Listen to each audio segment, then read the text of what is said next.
Bom, o que mais se ouviu falar nesses últimos dias, essa última semana, foi sobre a música da cantora Aimee, o Evangelho de Fariseus. O Evangelho de Fariseus.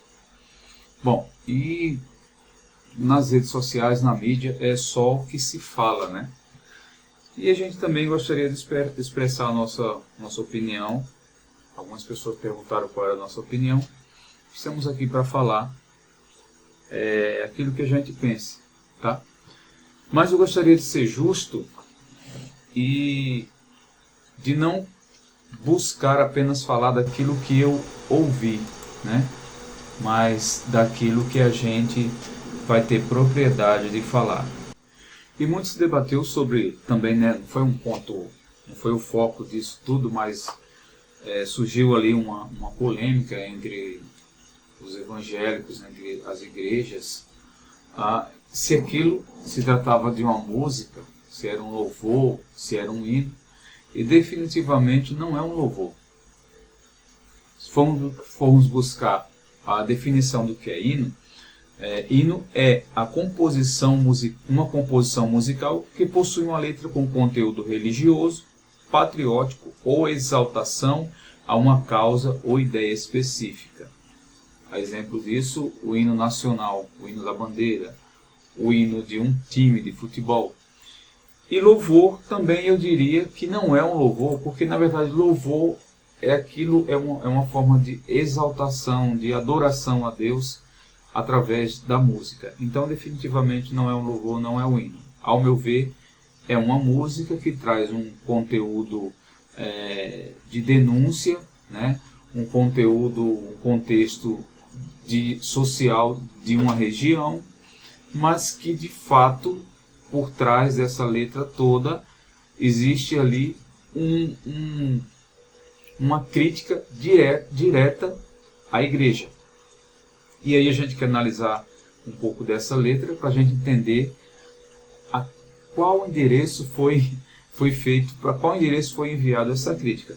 Então, para a gente analisar um pouquinho essa letra, eu peguei aqui, e nós iremos analisar algumas partes dela para a gente poder conversar e não sermos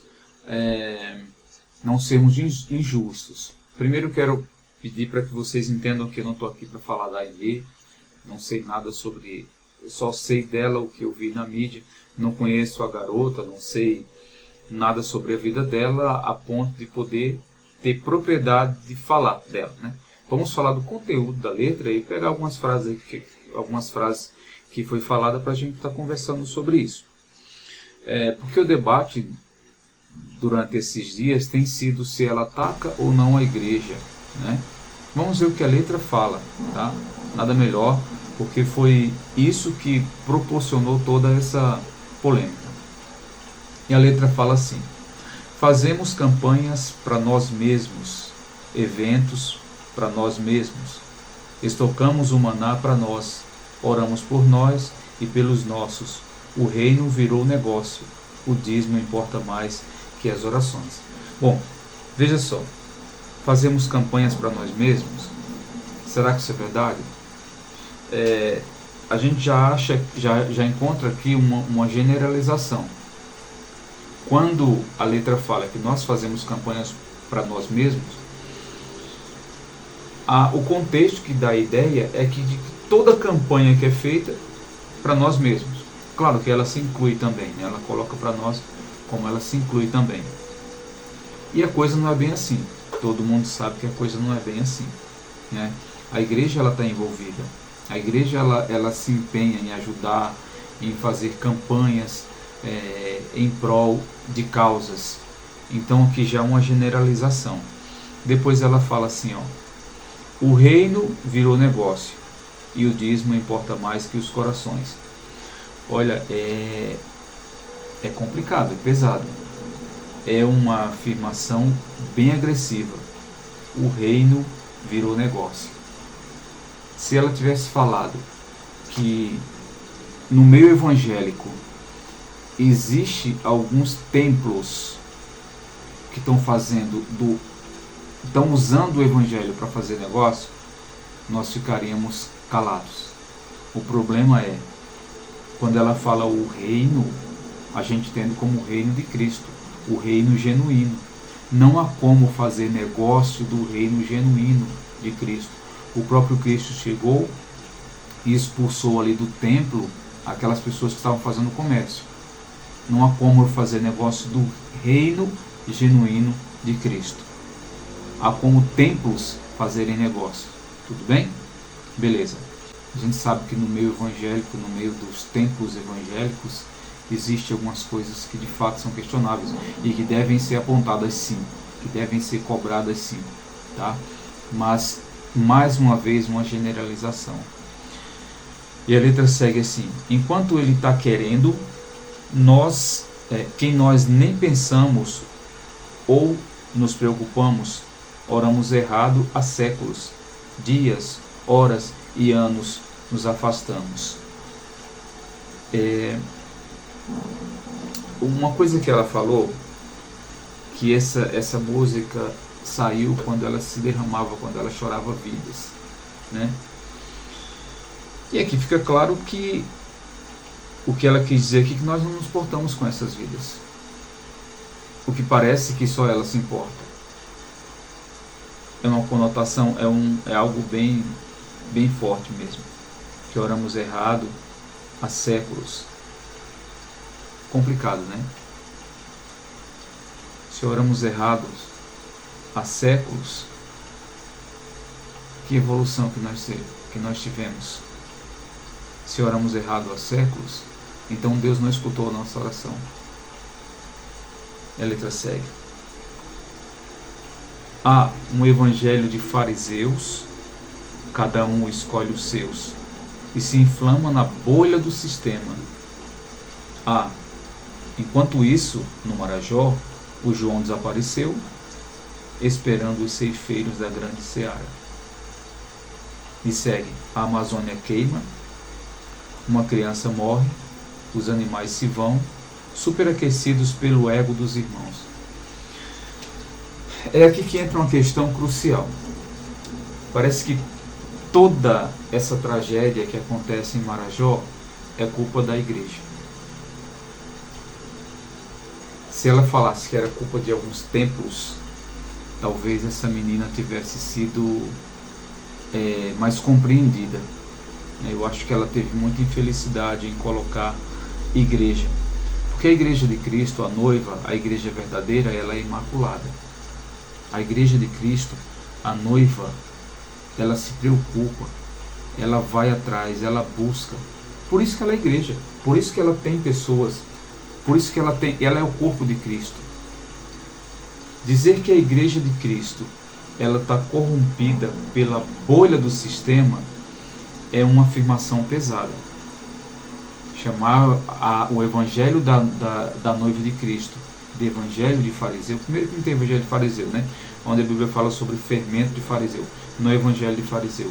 Então é uma crítica muito pesada para Cristo, para a igreja, da qual o próprio Cristo tem ciúme e zela por ela. Não existe uma segunda noiva. É a noiva de Cristo, acabou. Não existe uma segunda igreja. É a igreja, se você for procurar na Bíblia, a igreja é a igreja. É ela que vai subir com Jesus quando ele vier buscar. Então essa crítica, eu entendo ela sendo direto para a igreja. E depois segue assim: estamos apodrecendo o corpo de Cristo. O sangue não está circulando. O sangue está coagulando. Estamos no ápice da nova era e a falsa noiva se rebela contra o noivo que espera ver um caráter cristão. Podemos surpreender Cristo?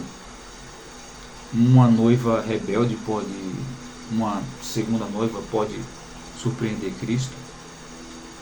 O sangue não está circulando, o sangue está coagulando.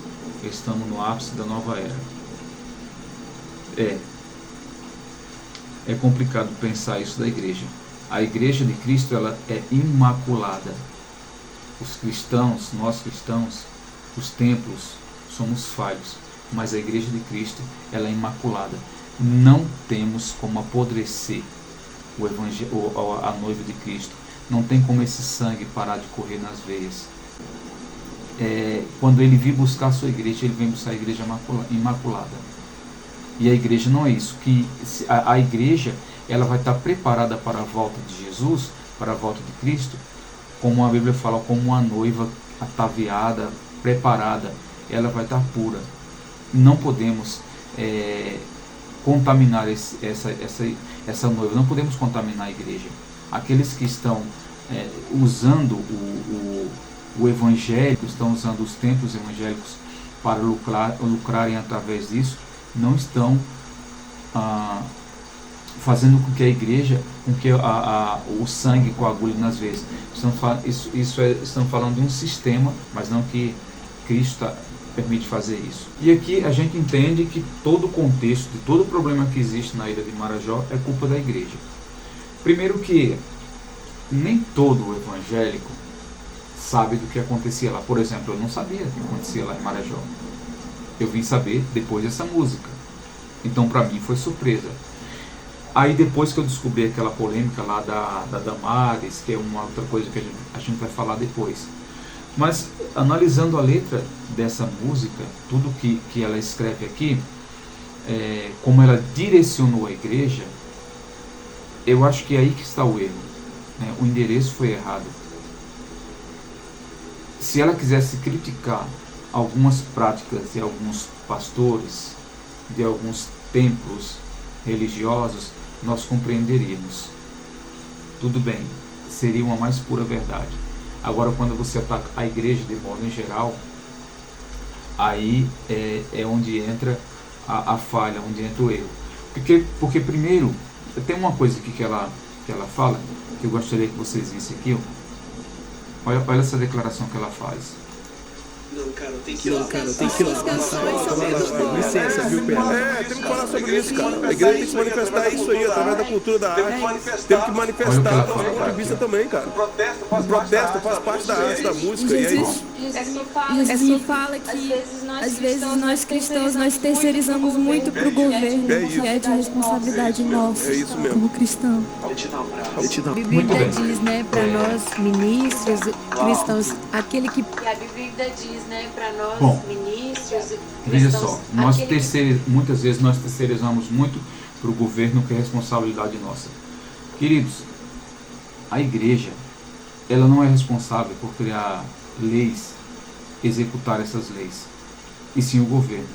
O papel da igreja é orar, é ir lá buscar, é ir lá ajudar, restaurar vidas, mas o papel de criar leis é do governo. O papel de executar, de investigar as atrocidades que acontecem lá é do governo, sim, não é da igreja. A igreja, ela é responsável por criar projetos como são criados ali, né? Levar esperança a essas famílias, porque tem uma questão cultural, né? Não é só levando alimento que você vai fazer com que tudo aquilo ali se transforme agora, porque virou uma questão cultural. Muito se falou o seguinte, porque eles têm fome e eles precisam que seus filhos vendam, vocês sabem tudo que acontece, né? Mas não é bem assim. É uma questão cultural, não é só uma questão de fome. Existem pessoas ali que, mesmo você não estou querendo julgar, né, mas a gente sabe que tem pessoas ali que são ajudadas, né, igual em todo lugar, pessoas que são ajudadas, mas a cultura que ela já nasceu enraizada, aquilo ele acaba atrapalhando. Então não é papel da igreja isso aí, né? Não é terceirizar. A igreja tem que cobrar também do governo. Um dos papéis da igreja é de cobrar do governo, e não de criar as leis e ir lá executar. A igreja não tem força, a igreja não tem autonomia, a igreja não tem ela não tem, o governo não dá essa autonomia para a igreja. Pelo contrário, a gente sabe como é que a igreja é perseguida no Brasil, né? Em muitos lugares aí, se fosse pela vontade do governo, nós não entraríamos. Então eu diria que a jovem, ela foi um pouco infeliz nessa letra, né? Deu uma balançada, uma sacudida no Brasil, enxergarmos isso tudo aí, sim, deu, é inegável, né? Mas se formos olhar, se formos pensar bem, dá para perceber que aparentemente, não estou falando que isso aconteceu, talvez essa menina tenha sido influenciada pela algumas ideologias, né? É uma música que parece ter muita ideologia ali, talvez de algumas pessoas. Ela deve ter sido influenciada por informações que ela pegou, talvez seja uma menina ingênua, né? Que não é o caso das pessoas estarem batendo, né? Isso não é o caso dos irmãos estarem batendo, não é bem por isso, não é bem por aí. O caminho certo não é esse. O caminho certo é fazer com que as pessoas entendam isso. Tem muitas igrejas que têm projetos, ou que apoiam projetos, porque a igreja ela tem que ir, ela tem que orar e ela tem que contribuir dessas três formas. Então necessariamente a igreja não tem que estar lá, né? A igreja, estou pegando até como ela está falando, os evangélicos não necessariamente não tem que estar lá, porque tem evangélico que não pode ir, mas ele contribui, ele ora, né? Então acho que a infelicidade dela esteve em generalizar, não colocar o endereço certo, tá? Para os templos ou para os líderes religiosos e até mesmo para o governo. Mas só para finalizar, é papel do governo fiscalizar, é papel do governo criar as leis, executar, e é papel da igreja orar, ir, contribuir e cobrar também do governo, tá? Então é isso, pessoal. Se esse conteúdo foi relevante para você, se inscreve no canal, compartilhe esse vídeo para que outras pessoas também tenham conhecimento do que está acontecendo e, acima de tudo, entendermos que a igreja de Cristo, a igreja que Jesus virá buscar, a noiva, ela é imaculada e que ela não pode ser atacada, ela não deve ser atacada dessa forma, principalmente por pessoas cristãs. Que Deus abençoe nossas vidas.